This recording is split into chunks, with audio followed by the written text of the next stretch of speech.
Bismillahirrahmanirrahim. Alhamdulillah wassalatu wassalamu ala Rasulillah wa ala alihi wa sahbihi wa mawalah wa la hawla wa la quwata illa billahi wa ba'du. Sebelumnya saya minta maaf karena tadi waktu berwudu keran masjid lepas sehingga air mengenai baju sehingga basah semua. Jadi ini perdana isi kajian menggunakan kaos. Tapi insyaallah tidak mengurangi kehusyuan taklim di pagi hari ini. Salawat dan juga salam kita hadiahkan kepada Rasul kita Nabi besar Muhammad sallallahu alaihi wa ala alihi wasallam. Biasa kita mengkaji tafsir Al-Quran, biar tidak bosan kita selingi dengan nasihat yang umum. Tentunya kita sudah paham semua. Nasihat tentang pentingnya menjaga salat. Ada beberapa kisah menarik yang diceritakan oleh para masyayikh. Tentu kisah-kisah ini karena kisah nyata. Akan banyak syarat dan pelajaran yang kita akan petik dari kisah-kisah yang diceritakan oleh masyayikh kita tentang uqubah man tarakas shalah. Hukuman bagi orang-orang yang meninggalkan salat. Ma'asyiral muslimin yang dimuliakan Allah Subhanahu wa taala. Kisah ini kebanyakan berasal dari para pemandi jenazah. Pertama, seorang syekh bercerita tentang seorang gadis namanya Maria. Gadis ini sangat cantik, bahkan memiliki kulit yang sangat putih sekali. Akan tetapi kecantikan dan keputihannya memfitnah manusia. Semasa dia sekolah, mungkin setingkat aliyah, SMA mungkin di tempat kita, dia sudah terbiasa meninggalkan salat.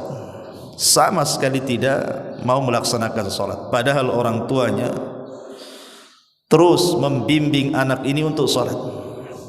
Tapi Allah Subhanahu wa taala takdirkan memang terkadang anak itu menjadi fitnah bagi orang tuanya.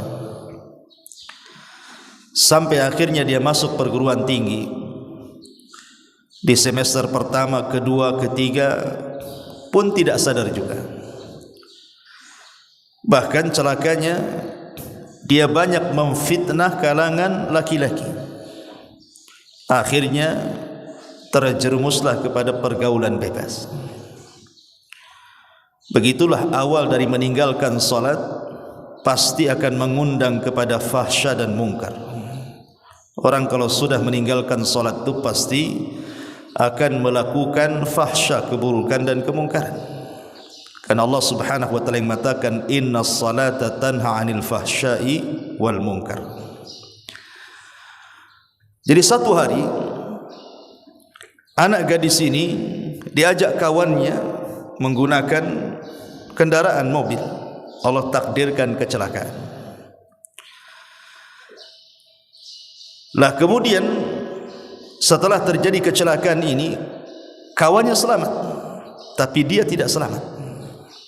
Dia pun dibawa ke mustasfa, ke rumah sakit, dan subhanallah nyawanya tidak tertolong.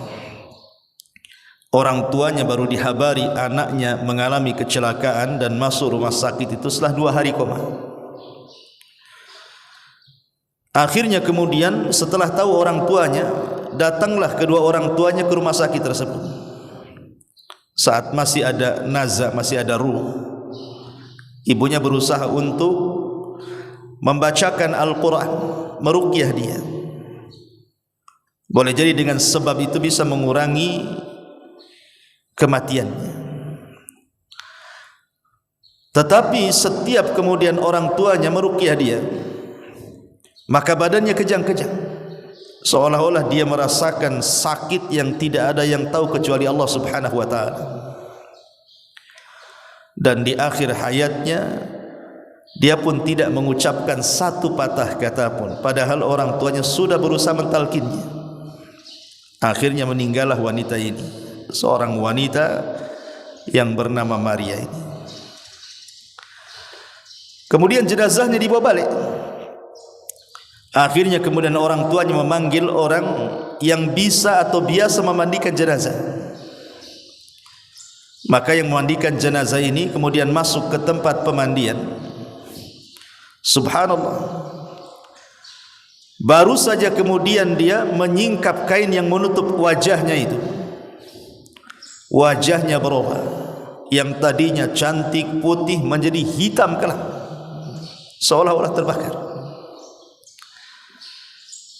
Yang lebih parah lagi, keluar bau dari mulutnya, rupanya mengeluarkan kotoran.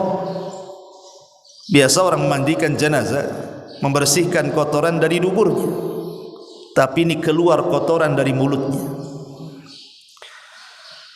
Akhirnya sang pemandi jenazah ini tidak tahan karena baunya. Dia berusaha mengikat lehernya supaya tidak keluar lagi kotorannya, tapi terus keluar. Naudzubillah. Akhirnya kemudian dia pun tidak tahan keluar. Kemudian menceritakan secara rahasia kepada orang tuanya. Karena ini aib masalahnya kan kita. Akhirnya kemudian masuklah dia dan kedua orang tuanya, kemudian memandikan bersama-sama. Walaupun sesulit apapun, akhirnya selesailah pemandian itu. Kemudian diangkat jenazah itu, kemudian dikafani dan dikuburkan. Pemandi jenazah ini kemudian mulai bercerita kepada orang tuanya, sebenarnya ada apa dengan anakmu ini? Kok bisa anak yang cantik, anak yang putih gitu kan, anak yang luar biasa di mata orang tuanya, saat kematiannya seperti itu. Barulah kemudian orang tuanya cerita bahwa anaknya itu la tusalli, tidak pernah salat. Anaknya itu tidak pernah salat. Bagaimana Allah Subhanahu wa taala mengazab wanita yang tidak salat ini di dunia sebelum akhirat. Dari sini menunjukkan bahwa pelajarannya adalah seputih apapun manusia, secantik apapun manusia, setampan apapun manusia, kalau tidak salat maka hitam hatinya. Tapi sehitam apapun manusia, selegam apapun manusia, kalau dia salat, dialah orang putih sebenarnya. Ini satu kisah. Kisah yang kedua masih dari seorang pemandi jenazah. Jadi satu hari ada anak muda meninggal. Kemudian kedua orang tuanya mencari pemandi jenazah. Dapatlah yang memandikan jenazah. Kondisinya sama dengan kisah yang pertama. Jadi ketika kemudian sang pemandi jenazah ini masuk ke ruang jenazah, ke ruang pemandian jenazah itu, dilihatnya badannya biasa-biasa saja. Maksudnya anak ini tampan, putih, tidak ada masalah. Maka sebagaimana biasa, seorang pemandi jenazah tentu menyediakan kapur baru, kemudian juga daun bidara, air dan yang semacamnya, sabun.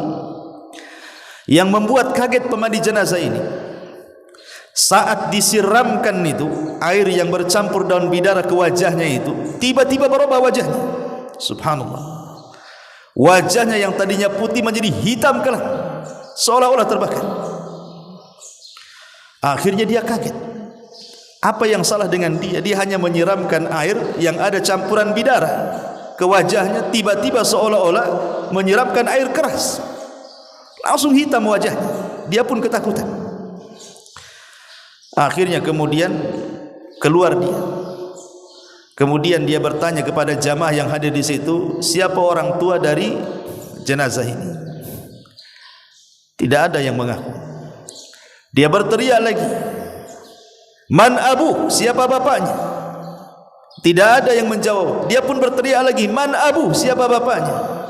Rupanya dari belakang orang-orang yang ramai itu mengatakan, ana abu, saya bapaknya. Kemudian dipanggillah bapaknya, suruh masuk ke ruang pemandian jenazah. Tidak mau. Kemudian dia mengatakan, tolong, itu anak.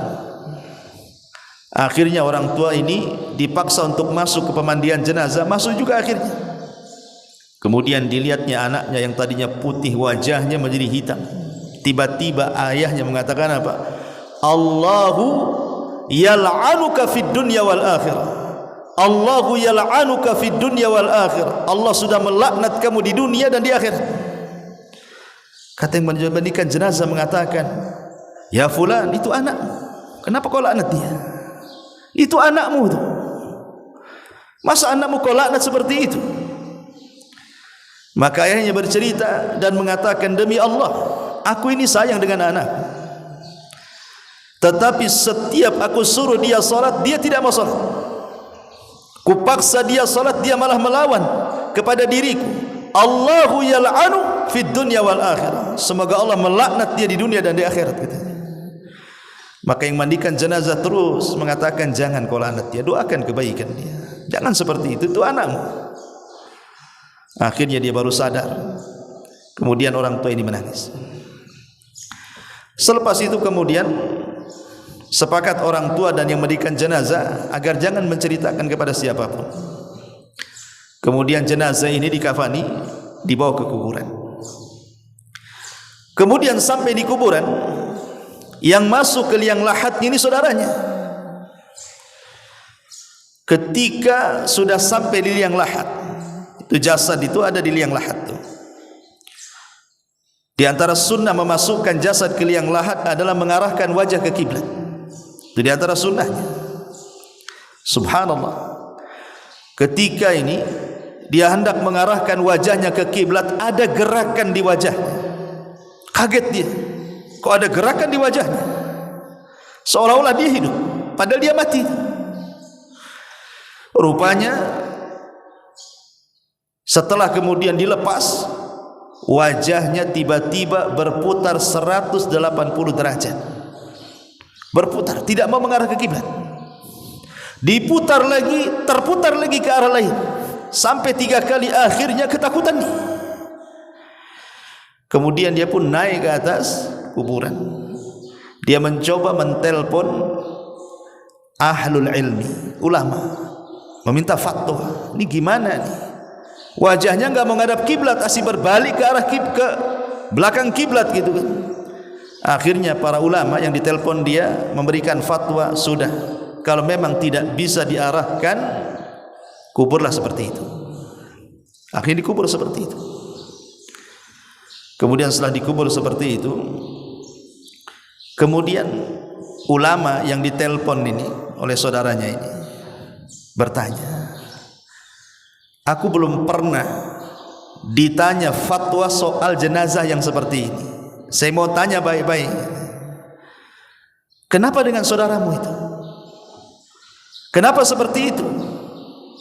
Maka saudaranya mengatakan, demi Allah wahai Syekh, orang tua kami mengajari kami baik, mengajari kami salat, menyuruh kami salat, tapi saudaraku yang satu ini tidak mau salat.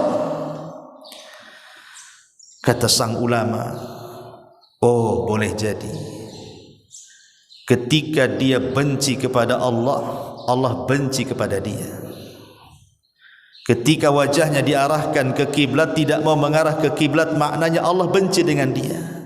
Kemudian dia membacakan hadis, man ahabba liqa Allah ahabballahu liqa'ah, wa man kariha liqa Allah karihallahu liqa'ah. Siapa yang cinta berjumpa dengan Allah, ketika di dunia dia cinta berjumpa dengan Allah. Dengan cara apa? Salat.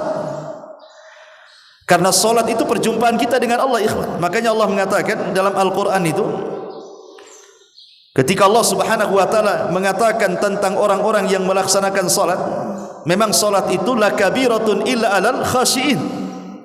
Siapa orang-orang khashi ini? Allah katakan, alladzina yadhunnuna annahum mulaqu rabbihim. Orang-orang yang mereka yakin dia sedang berjumpa dengan Allah.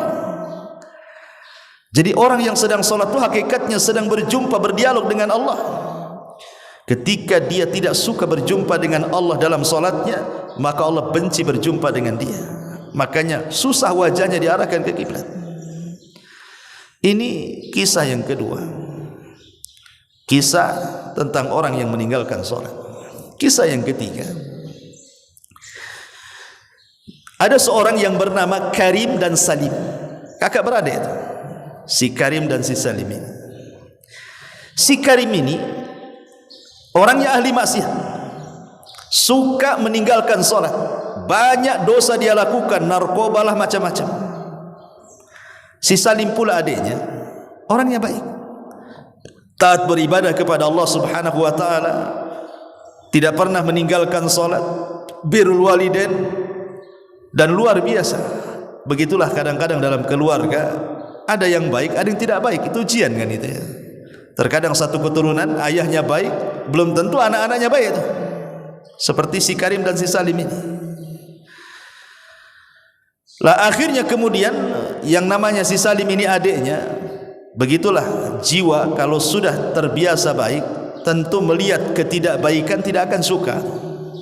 Itu fitrah itu, karena al-arwahu junudun mujannadah. Ruh itu biasanya tergabung dengan golongannya. Kalau dia orang baik, dia ingin kebaikan. Kalau dia orang jahat, pasti dia cenderung untuk melakukan kejahatan. Begitulah ruh.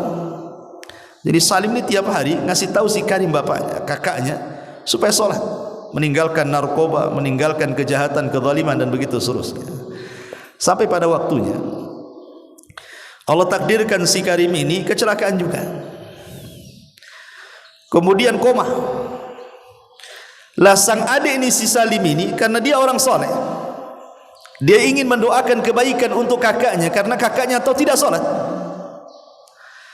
Maka ketika koma sudah hampir 1 minggu nih, si Salim ini datang ke rumah sakit. Dia solat, dia berwudu, kemudian solat 2 rakaat, kemudian berdoa kepada Allah, minta supaya sang kakak si Karim ini disembuhkan. Subhanallah, doanya orang soleh, mustajab. Akhirnya dengan pertolongan Allah Azza wa Jalla, Karim ini sembuh. Komanya, sadar dari komanya, kemudian sembuh. Setelah sembuh, subhanallah, terkadang ada orang-orang yang ditegur oleh Allah tidak sadar. Sebenarnya kalau dia paham kecelakaan itu kan Allah sedang menegur dia sebenarnya. Tapi ada orang-orang itu yang a'anzartahum am lam tunzirhum la yu'minun. Kau beri peringatan dia, kau tidak beri peringatan dia, tidak juga beriman. Ada orang-orang yang jenis kayak gini nih. Jadi setelah sembuh dari sakitnya si Karim ini, kemudian si Salim mengingatkan soal ujian dia. Harusnya kau sadar, kau ini sudah kecelakaan, mau koma, mau mati, sudah sembuh, tak mau juga sholat. Ada apa dengan kamu ini?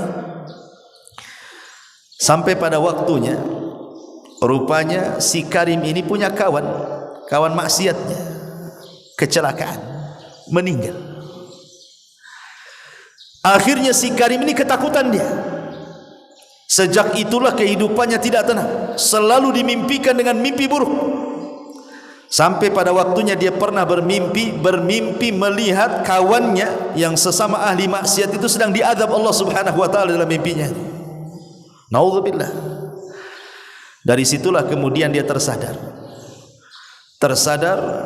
Akhirnya dia minta maaf kepada adiknya si Salim. Sejak itu dia tidak pernah meninggalkan sholat. Alhamdulillah dapat hidayah. Ini kisah ketiga. Kisah keempat, kisah ini dikisahkan seorang imam masjid. Jadi kisahnya begini. Jadi ada di lingkungan situ, di masyarakat situ, ada orang baru datang. Kebetulan mungkin dia membeli rumah di situ. Celakanya tetangganya pula tak sholat. Cuman kadang dia kan tidak tahu, dia datang ke desa itu membeli rumah, dia kan tidak melihat tetangga, beli saja dia. Lah orang ini orang soleh yang membeli rumah ini, tetangganya pula narun muqadah, ya, yang suka nyala-nyalakan api kemaksiatan itu. Jadi ketika dia sholat ke masjid, imamnya kan heran karena orang baru kan. Kata imam, kau dari mana? Dia mengatakan, saya dari desa ini itu, saya ke sini beli rumah di sini. Kata imam, celaka engkau katanya. Kenapa aku celaka? Celaka kau punya tetangga narun muqadah katanya. Kau punya tetangga narun muqadah, orang yang suka menyala-nyalakan api maksiat. Lah kenapa dengan dia emangnya? Ya fulan, tetanggamu itu tidak pernah salat selamanya katanya. Lihat, orang-orang sana itu kadang-kadang masalah-masalah seperti ini kan menjadi sebuah perbincangan gitu ya. Kalau kita punya tetangga enggak salat, mana pedulian tuh. Salat enggak salat terserah dia lah kan gitu ya. Tapi di sana di Saudi masihlah peduli dengan orang-orang kayak gini. Jadi dia mengatakan, manusia di sini, maksudnya orang satu desa di sini melaknat dia katanya. Karena dia tidak salat. Belum lagi dia banyak melakukan kezaliman dan kemaksiatan. Itulah berawal dari tidak salat, akhirnya melahirkan dosa-dosa yang lainnya. Tapi kemudian orang soleh ini yang baru datang beli rumah ini, dia mengatakan, boleh jadi Allah subhanahu wa ta'ala memberikan hidayah kepadanya. Pulang dia, karena baru 1 hari tinggal di situ. Ditengoknya tetangganya sedang duduk di depan rumahnya, di atabatil bab. Akhirnya dia pun mengucapkan salam, assalamualaikum katanya. Kata tetangganya, waalaikumsalam. Kemudian dia mengatakan, masya Allah, barakallahu fiik katanya. Dipujinya, demi Allah aku baru berkeliling desa di sini, semua manusia memujimu. Semua manusia memujimu katanya. Sampai imam masjid tidak menyebutkan kecuali kebaikan kepadamu wahai fulan katanya. Padahal sebaliknya. Akhirnya dia mengatakan, yang benar saja, iya, saya ini orang baru di sini. Saya baru keliling, saya ketemu orang-orang di masjid-masjid. Subhanallah, ketika saya bilang saya tinggal di sini bertetangga dengan kamu, semua manusia mengatakan kau ini orang baik katanya. Subhanallah, ngambil hati. Akhirnya dia mengatakan, karena engkau adalah tetanggaku yang baik, boleh jadi aku bisa jadi contoh engkau. Bagaimana kalau nanti malam kau makan di rumahku? Akhirnya kemudian dikasih hidangan yang enak nih orang baru, orang baik nih. Dikasih makan enak. Habis dikasih makan enak, kemudian besoknya dia belikan hadiah yang sangat mahal, dikasihkan ke tetangganya dan mengatakan, mudah-mudahan hadiah ini sebagai imbalan aku ingin menirumu katanya. Ambil hadiah ini. Setelah orang ini dapat hadiah, dia pun merenung dalam rumahnya, merenung serenung-renungnya gitu kan. Apa betul saya ini orang baik katanya. Kenapa dia ngomong begitu? Sejak itulah ketika waktu subuh dia terbangun, melihat tetangga barunya ini ke masjid, dia ikut pula ke masjid.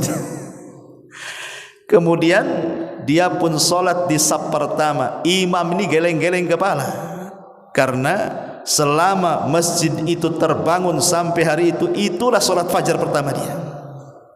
Sholat fajar pertama dia.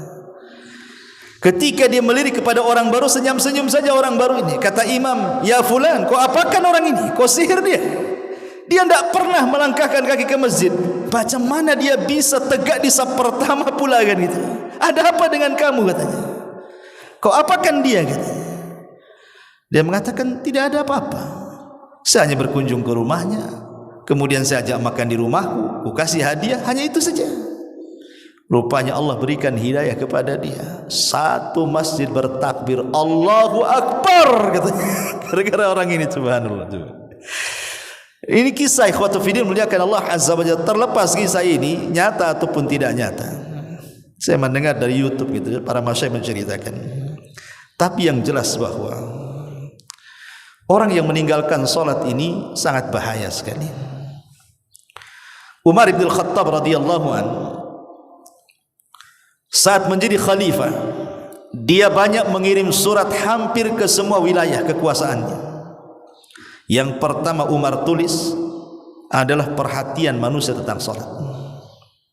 Umar ini pertama dia berkuasa, kemudian Islam berjaya di zamannya, kemudian menyebar Islam ke seantero daerah di mana-mana. Umar pertama kali menyurati daerah-daerah itu mengingatkan soal salat. Kata Umar bin Khattab radhiyallahu an, ihfadhu as-salata fala tudayyi'uha. jaga oleh kalian salat, jangan kalian lalaikan salat itu kalau kalian ingin berada dalam lindungan Allah Azza wa Jalla. Makanya saat Umar bin Khattab radhiyallahu an ditusuk saat salat subuh oleh seorang majusi, Abu Lu'lu' al-Majusi. Kemudian Umar pun menghentikan salatnya karena pingsan pada rakaat pertama. Hendak ke rakaat kedua ditusuk saat jadi imam. Sampai-sampai dia mengira bahwa dia sedang digigit anjing. Dan dia mengatakan apa? Akalatni kalbun, akalatni kalbun. Anjing sedang menggigitku, padahal sedang ditusuk tu dari belakang beberapa tusukan oleh Abu Lu'lu' al-Majusi. Orang yang sangat dendam dengan Umar karena Umar membebaskan Persia. Akhirnya di rakaat kedua Umar kan tumbang tu, yang menggantikan Abdurrahman ibn Auf. Kemudian Abu Lu'lu' ini dikejar, kemudian menyabetkan pisau yang ada di tangannya sampai 7 sahabat tumbang dan mati di tempat. Yang lainnya luka-luka. Kemudian dihadang Abdurrahman bin Auf, kemudian dia bunuh diri.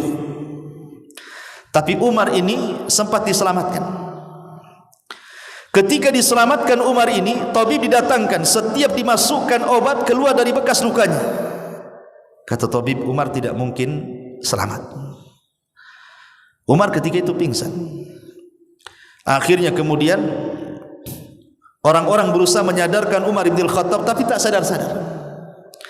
Ada orang yang paham kebiasaan Umar itu adalah salat, sehingga kemudian dibisikkan di telinganya dan mengatakan, ya Amirul Mukminin qad shalla, apakah kau telah salat? Subhanallah, hanya semata-mata diingatkan salat terbangun Umar tu. Kan heran ya, orang pingsan diingatkan salat bisa bangun. Kita ini tak pingsan, kita ini hanya tidur. Kadang-kadang masjid musola itu bersaut-saut tuh, kadang-kadang corong pula ke jendela dia, tak juga bangun. Oke lah tidur dia. Yang enggak tidur loh, yang hidup di jalan-jalan itu, suara azan lah saut-sautan sana sini pun sudah mati hatinya, tak tergerak juga. Umar ini sedang pingsan, diingatkan salat terbangun dia dan mengatakan, Allahu qad shallait, katanya, demi Allah aku tadi perasaan sudah salat, katanya. Ada seorang sahabat namanya Musawwar ibn Mahrama. Musawwar ibn Mahrama ini kemudian menceritakan tentang kisahnya.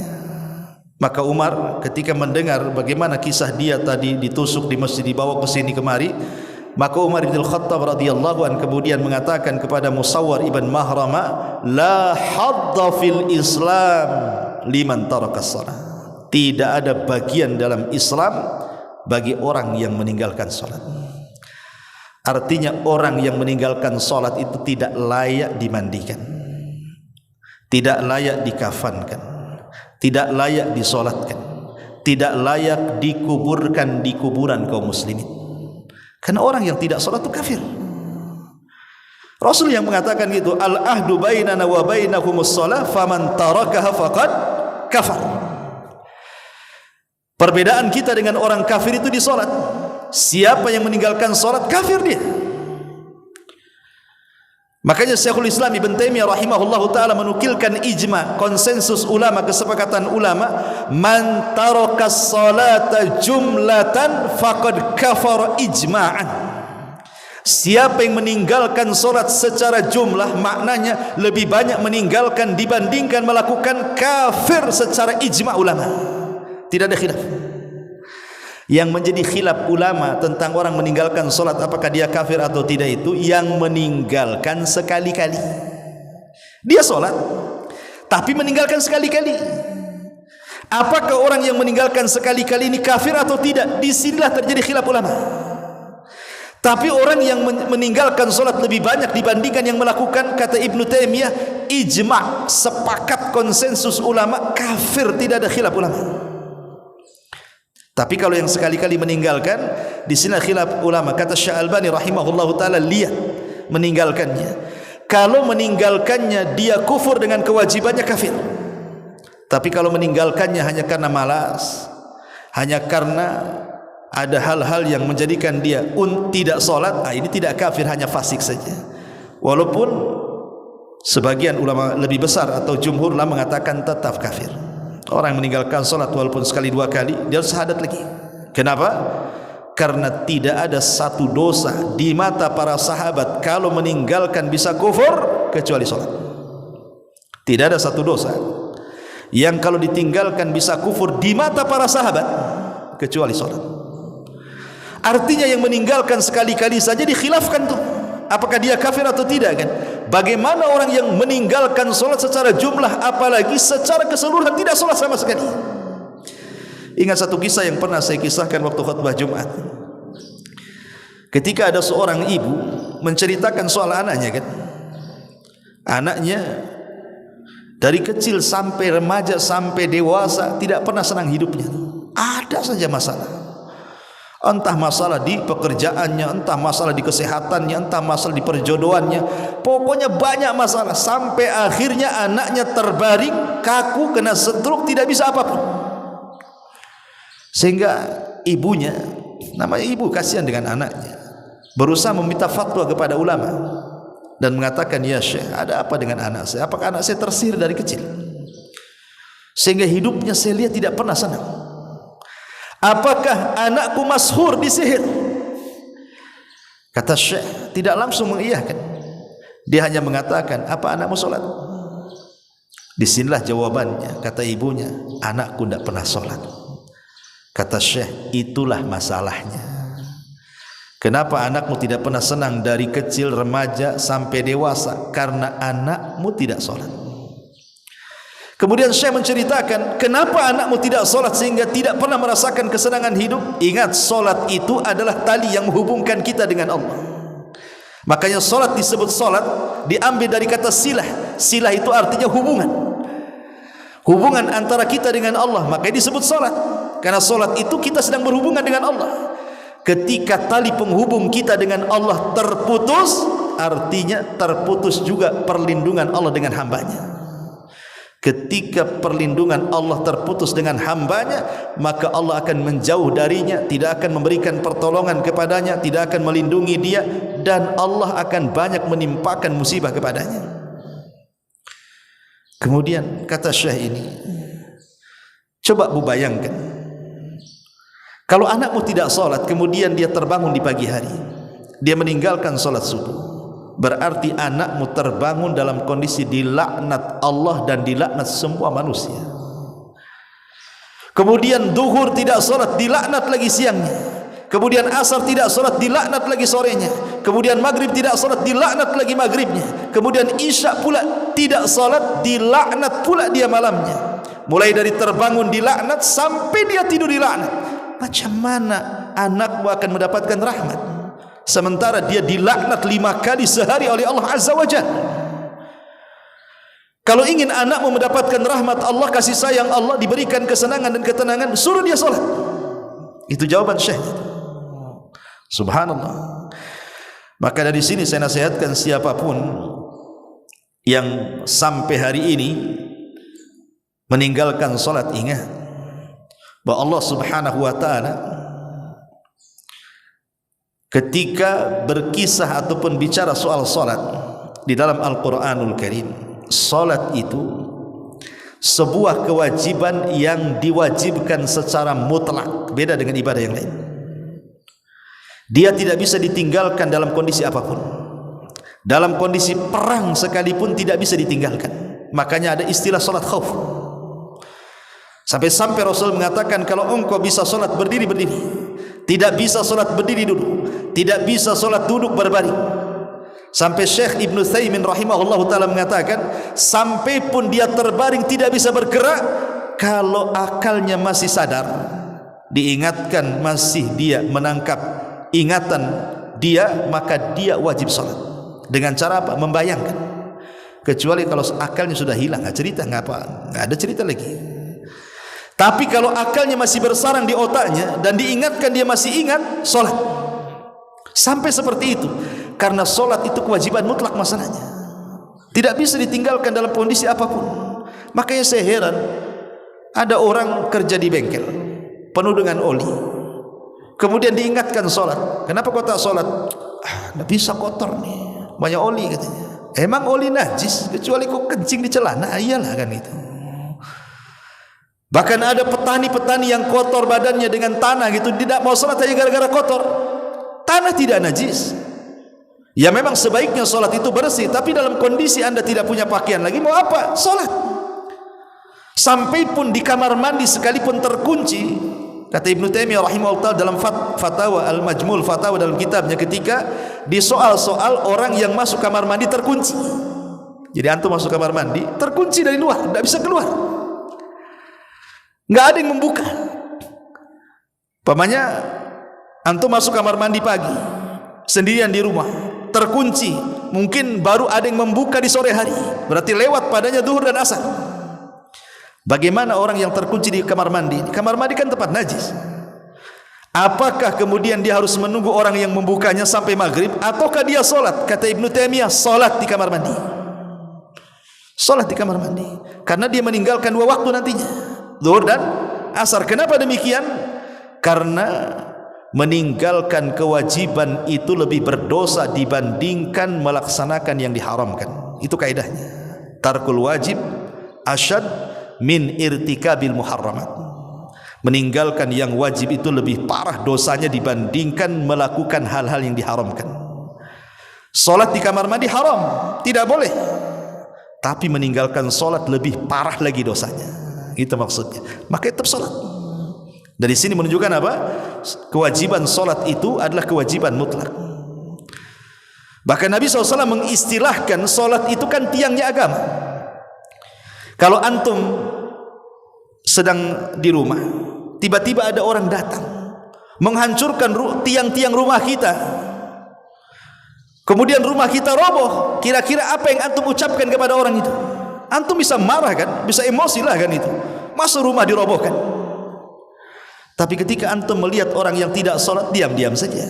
Padahal orang yang meninggalkan salat itu dia sedang merobohkan agama. Kita marah dengan orang yang merobohkan rumah kita, tapi kita tidak marah dengan orang yang merobohkan agama. Coba bayangkan, kan aneh itu. Rasul yang mengatakan as-salatu amududdin, salat itu tiangnya agama. Kata Nabi SAW, ra'sul amri al-islam wa amuduhu salah wa dhirwatus sanamihil jihadu fi sabilillah. Pokok urusan hidup manusia itu Islam, tiangnya salat. Puncak dari amal soleh adalah jihad di jalan Allah Subhanahu wa ta'ala.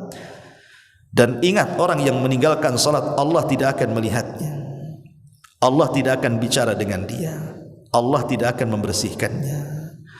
Hilang cahaya di wajahnya, terputus dengan langit, tidak ada hubungan lagi dengan Allah Subhanahu wa ta'ala. Kalau dia mati, sekali lagi saya ulangi, tidak disolatkan, tidak dimandikan, tidak dikafankan, tidak dikuburkan di kuburan kaum muslimin. Bahkan kalaupun dia hidup, dia tidak boleh masuk Mekah dan Madinah, karena dia dianggap najis. Tidak boleh orang meninggalkan salat masuk Mekah dan Madinah itu.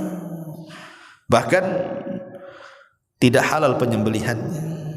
Kalau dia menyembelih binatang, orang yang tidak salat tidak halal. Bagaimana orang kafir? Halal penyembelihannya. Tidak bisa seperti itu. Bahkan kalau kita melihat di permulaan dakwah Rasul, surat yang pertama turun apa? Iqra. Rasul disuruh belajar.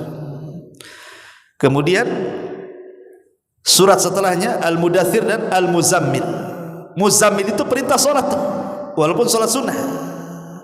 Kemudian setelah itu turun surah Al-Fatihah. Lah dari sini menunjukkan bahwa kalau kita perhatikan dari surat-surat yang awal-awal turun saja, itu tekanannya kemana? Ke salat. Ya, karena turun surah Iqra, kemudian Mudaththir, kemudian Muzammil, kemudian surah Al-Fatihah turun.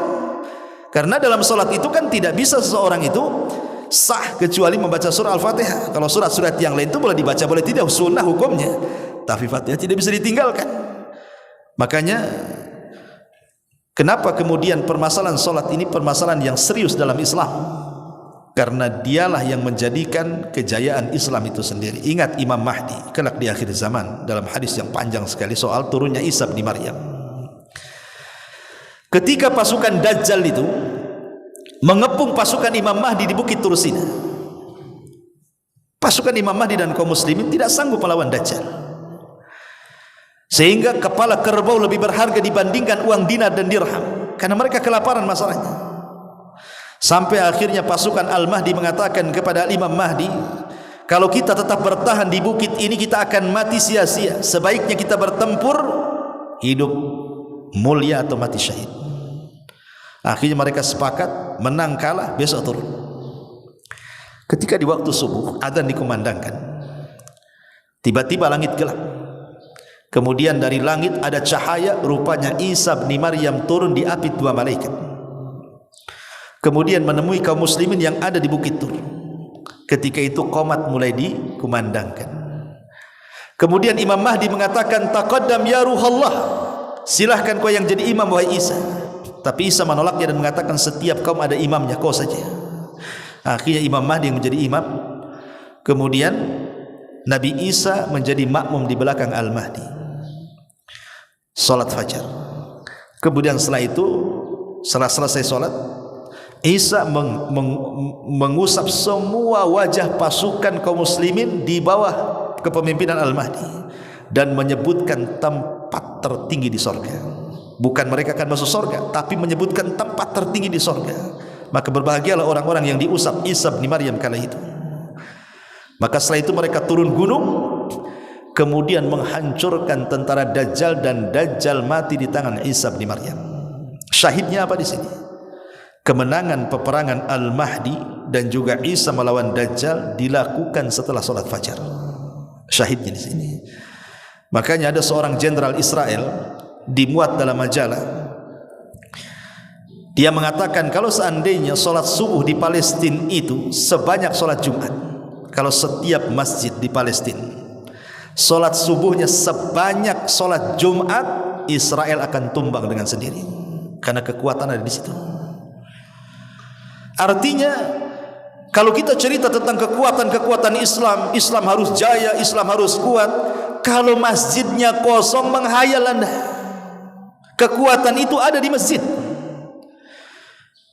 Makanya kata ulama mengatakan, kalau seandainya manusia itu bisa mereka merekatkan kekuatan dalam masjid, itulah kekuatan yang hakiki umat Islam itu. Karena mereka sedang menyambung hubungan mereka dengan Allah. Disitulah Allah memberikan pertolongannya. Jadi salat ini perkara yang sangat penting sekali. Jadi saya nasihatkan kepada siapapun yang mendirikan salat, bertobatlah kepada Allah Subhanahu wa taala, karena hukumannya di dunia ada sendiri, di kuburan ada sendiri, di padang mahsyar ada sendiri, bahkan di neraka disediakan satu neraka yang disebut dengan Sakor. Masalakakum fi Sakor. Kenapa kalian bisa masuk neraka Sakor katanya? Apa jawaban penduduk neraka Sakor? Qalu lam naku minal musallin, karena kami tidak salat. Bahkan suatu hari Nabi SAW pernah diperlihatkan satu azab kubur yang mengerikan. Dilihatnya Nabi SAW ada orang yang ditelentangkan. Dia sedang terlentang tuh satu orang. Kemudian di sampingnya ada orang berdiri membawa batu. Kemudian batu itu dibenturkan di kepalanya sampai hancur. Kemudian orang yang membentur batu ini pergi mencari batu lain. Setelah dapat batu lain, datang lagi, kepalanya sudah balik lagi semula. Dibenturkan lagi, cari lagi batu, datang lagi, bentuknya menjadi semula lagi. Subhanallah, kullama nadijat juluduhum badalnahum juludan ghairaha liyadzuqul adab. Setiap dihancurkan kepala mereka, Allah ganti dengan kepala baru. Setiap dihancurkan, Allah ganti dengan kepala baru, sampai merasakan adab Allah. Nabi SAW sampai heran, bertanya kepada Jibril, mahadha, ada apa dengan orang ini? Maka Jibril memberitahu Nabi SAW, orang ini adalah man nama an salatil maktubah. Dia orang yang tidur saat datang solat wajib. Setiap datang salat wajib malah tidur. Datang duhur tidur, datang asar tidur, datang maghrib tidur, datang isya tidur. Subhanallah. Ini hukumannya, ini di kuburan ya. Kalau di dunia jelas. Pasti saya pastikan orang yang tidak pernah salat hidupnya akan kacau dan tidak akan tenang. Kenapa? Karena Aisyah menceritakan, kana Nabi sallallahu alaihi wasallam idza hajabahul amru fazi'a ila salat. Nabi itu kalau ada kesulitan yang tidak bisa keluar dari situ, Nabi juga manusia, pasti ada kesulitan kan itu. Aisyah radhiyallahu mengatakan Nabi itu kalau ditimpa kesulitan yang sangat menyulitkan bagi dia, dia langsung salat. Jadi untuk memecahkan kesulitan itu adalah solat. Ya, solat itulah yang kelak akan mengurai masalah. Makanya ketika Nabi Ibrahim alaihi salatu wassalam ditangkap istrinya oleh Raja Zalim, Raja Fir'aun Mesir, dan hendak kemudian digagahi kehormatannya, Ibrahim solat. Dia munajat kepada Allah untuk diselamatkan istrinya. Akhirnya istri diselamatkan. Makanya kata para ulama mengatakan bahwa puncak daripada setiap kebingungan, puncak dari setiap permasalahan dunia, karena anda tidak solat. Karena anda tidak solat. Sampai seorang syekh bercerita, ada pengusaha kaya raya sakaya-kayanya, kaya raya, ya, tapi kekayaannya tidak bisa menenangkan hatinya. Banyak masalah, masalah anaknya, masalah istrinya, masalah kesehatannya, masalah perusahaan. Padahal kaya, hidupnya tidak pernah tenang. Jadi dia punya karyawan orang kulit hitam. Karyawan ini orang kulit hitam, gajinya paling rendah sendiri di perusahaannya. Di antara staf-stafnya dialah yang paling rendah sendiri penghasilannya, gajinya itu. Tapi dia pandang, dia pula yang paling enjoy kerjanya. Enggak ada beban, enggak ada keluhan, enggak ada apa-apa. Jadi pemilik perusahaan ini heran, memanggil orang berkulit hitam ini. Aku lihat kok tenang-tenang saja hidupmu, kok biasa saja, kok gaji paling kecil, tapi saya lihat paling banyak tertawa, paling banyak tersenyum, enggak ada beban bagi hidupmu. Apa rahasiamu, katanya. Dia mengatakan, tidak ada apa-apa wahai Tuhan, saya hanya berusaha menjaga 5 waktu sholat. Itulah rahasia ketenangan. Sejak itulah dia meniru orang yang berkulit hitam yang karyawannya itu. Subhanallah. Disitulah rahasia di balik keajaiban sholat. Subhanakallah bihamdika, asyhadu an la ilaha illa anta astaghfiruka wa atubu ilaik. Allahu ta'ala alam. Assalamualaikum warahmatullahi wabarakatuh.